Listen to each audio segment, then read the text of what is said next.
Watch the bottom line. اعوذ باللہ من الشیطان الرجیم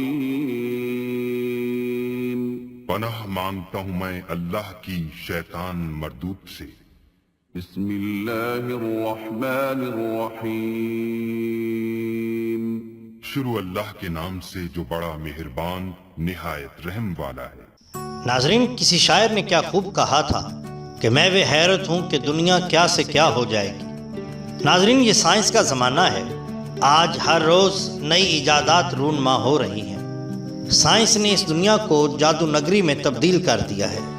وہ کام جو انسان کبھی اپنے ہاتھ سے کرتا تھا، آج بڑی بڑی مشینیں انتہائی خوش اسلوبی سے وہی کام کر رہی ہیں، اور وہ کام جس کے لیے صرف قدرتی ذرائع ہی میسر آ سکتے تھے، آج انسان نے اپنی عقل کو استعمال کر کے خداوند کریم کی قدرت سے وہ کام بھی کرنے شروع کر دی ہیں۔ ناظرین، آج کی ہماری یہ ویڈیو سائے کے لیے مصنوعی بادل کی تیاری کے بارے میں ہے۔ کھیل کے میدان میں سخت کھیل کی پریکٹس عام طور پر کھلاڑیوں کو کاوٹ اور گرمی سے ہلکان کر دیتی ہے، اور سرد موسم میں بھی پسینہ بہنے لگتا ہے، لیکن گرمیوں کے موسم میں جب ہوس زدہ فضا ہو تب تو میدان میں جم کر کھیلنا نہایت محال ہو جاتا ہے۔ اتنے بڑے گراؤنڈ کے لیے کوئی شیلٹر بھی نہیں لگایا جاتا، کیونکہ اس سے روشنی متاثر ہوتی ہے اور میدان کو کور کرنا بھی ممکن نہیں ہوتا۔ تاہم اب ماہرین نے کھلاڑیوں کو میدان میں اس پریشانی سے بچانے کا ایک نیا اور انوکھا حل تلاش کیا ہے۔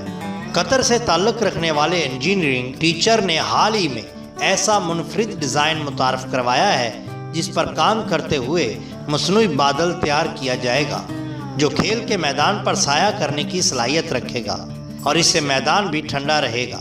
اس مصنوعی بادل کو خاص طور پر آنے والے ورلڈ کپ کے لیے تیار کیا جائے گا۔ یہ ورلڈ کپ دوحہ میں سن 2022 میں منعقد کیا جائے گا۔ ورلڈ کپ تقریب چونکہ گرم علاقے میں ہوگی، اس لیے ماہرین یہاں کی گرمی کی وجہ سے پریشان تھے۔ قطر یونیورسٹی کے میکینیکل انڈسٹریل انجینئرنگ کے ہیڈ آف ڈپارٹمنٹ سعود عبدالغنی نے یہ نیا پروجیکٹ متعارف کروایا ہے۔ ان کا کہنا ہے یہ مصنوعی بادل قطر سائنس اینڈ ٹیکنالوجی پارک کی معاونت سے تیار کیا جائے گا۔ ان کا کہنا ہے کہ یہ مصنوعی بادل ریموٹ کنٹرول سے حرکت کرنے کی صلاحیت بھی رکھے گا۔ اگر آپ سورج کی روشنی چاہتے ہیں اور میدان سے اس کو ہٹانا چاہتے ہیں تو اس کو سائڈ پر کرنا بھی ممکن ہوگا۔ بادل کو 100% کاربونک میٹر سے بنایا جائے گا، جس کو 4 شمسی توانائی کے حامل انجن توانائی فراہم کریں گے۔ یہ بادل کافی اونچائی پر ہوگا اور میدان پر سایہ کیے رکھے گا، جس سے سورج کی براہ راست اور بلا واسطہ شعاؤں سے بچنے میں مدد ملے گی اور میدان ٹھنڈا رہے گا۔ عبدالغنی کا کہنا ہے کہ بادل کے اس ماڈل کی قیمت 50 لاکھ درہم ہوگی، اور جب اس طرح کے ماڈلز کمرشل سطح پر متعارف کروائے جائیں گے تو ان کی قیمت میں کمی ہو جائے گی۔ کمرشل سطح پر بادلوں کے ان ماڈلز کو ساحلوں، کار پارکنگ میں، موبائل فون استعمال کرنے اور اس طرح کی دیگر جگہوں کے لیے استعمال کیا جائے گا۔ ناظرین، اگر آپ کو ہماری یہ ویڈیو پسند آئی ہو تو لائک کیجیے اور سبسکرائب کیجیے ہمارے چینل دا باٹم لائن کو، تاکہ ہم آپ کے لیے اور بھی دلچسپ ویڈیو لا سکیں۔ اپنے دوستوں کا بہت خیال رکھیے، اللہ اور اللہ کے رسول سے بہت محبت کیجیے۔ بہت شکریہ، اللہ حافظ۔